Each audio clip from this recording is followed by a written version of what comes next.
Let's be clear about something right up front. This isn't just another list of productivity hacks you'll forget by tomorrow.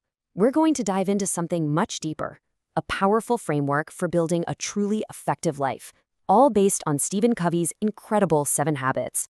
You know that feeling? You're running faster and faster, completely exhausted by the end of the day, but you look around and realize you haven't actually gotten anywhere meaningful.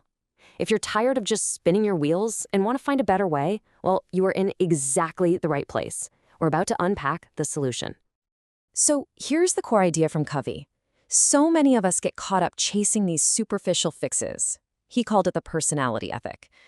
Learning quick techniques to seem more confident or persuasive. But he argued that real, lasting success, that comes from something much deeper, the character ethic. It's about building your life on a solid foundation of timeless principles. Things like integrity, honesty, and fairness. It's really about who you are, not just what you do. This whole journey is broken down into 3 really clear stages. First, we're going to talk about the private victory. That's all about mastering yourself. Then we move on to the public victory, which is about succeeding with other people. And finally, we'll cover renewal, which is the key to making this a sustainable, lifelong practice. It's a really powerful progression. All right, let's get started with that first stage, the private victory. These first 3 habits are foundational. They are all about mastering yourself from the inside out before you can effectively lead others. And the very foundation of everything is habit 1, be proactive. This is a huge mental shift. It's about truly understanding and accepting that you are the creator of your life. You're not a victim of your circumstances.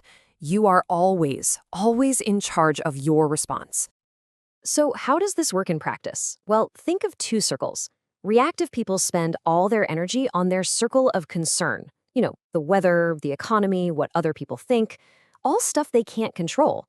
But proactive people, they focus their energy on their circle of influence, the things they can actually do something about.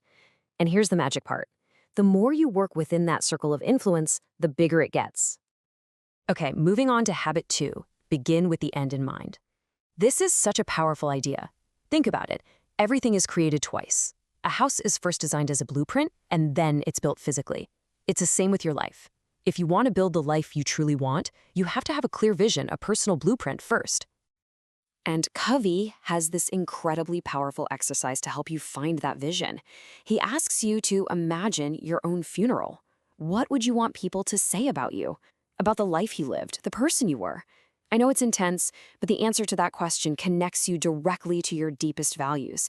That vision becomes your personal compass, your mission statement, guiding every single decision you make from here on out. So once you're proactive and you have your end in mind, what's next? Habit 3, put first things first. This is where the rubber meets the road. It's the habit of personal management, where you take that vision from habit 2 and make it a reality by organizing and executing around your deepest priorities. Look at this matrix. Most of us live our lives reacting to what's urgent.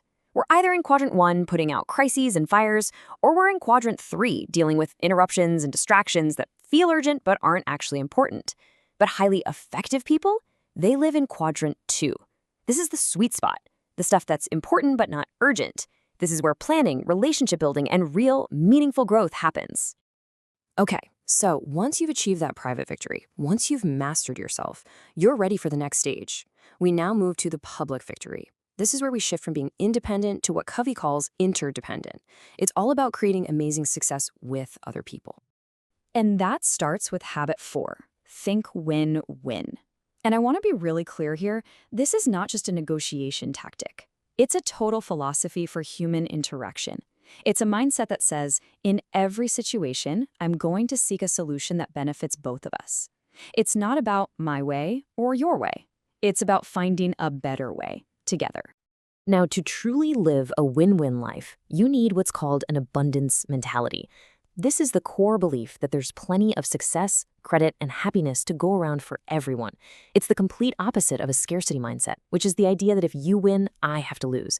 The abundance mentality says we can both win. Habit 5 might just be the single most important habit for building strong relationships. It's seek first to understand, then to be understood. Think about it. Most of us don't really listen to understand what the other person is saying. We're just listening so we can formulate our reply. This habit challenges us to fundamentally change that dynamic. The goal here is what we call empathetic listening. You're not just listening with your ears, you're listening with your eyes and your heart, trying to feel what the other person is feeling. Covey uses a great analogy. A good doctor has to diagnose the problem before they prescribe a solution. It's the same in communication. You have to deeply, truly understand the other person's perspective before you can even think about offering your own. All right, this leads us to the peak of all the habits so far. Habit 6, synergize. This is where the magic really happens. It's the habit of creative cooperation. It's about genuinely valuing the differences in other people, their unique perspectives, their experiences. You don't just tolerate differences, you celebrate them as opportunities to create something new, something that was impossible before. Simply put, synergy is when the whole is greater than the sum of its parts. It's when 1 + 1 doesn't equal 2. It equals 3, or 10, or even 100. It's that incredible feeling when you create solutions together that neither of you could have ever come up with on your own. Okay, so we've covered the first 6 habits, but how do we keep it all going? That brings us to our final section, renewal. Habit 7 is the engine that powers all the other 6. It's what makes this whole framework sustainable for a lifetime.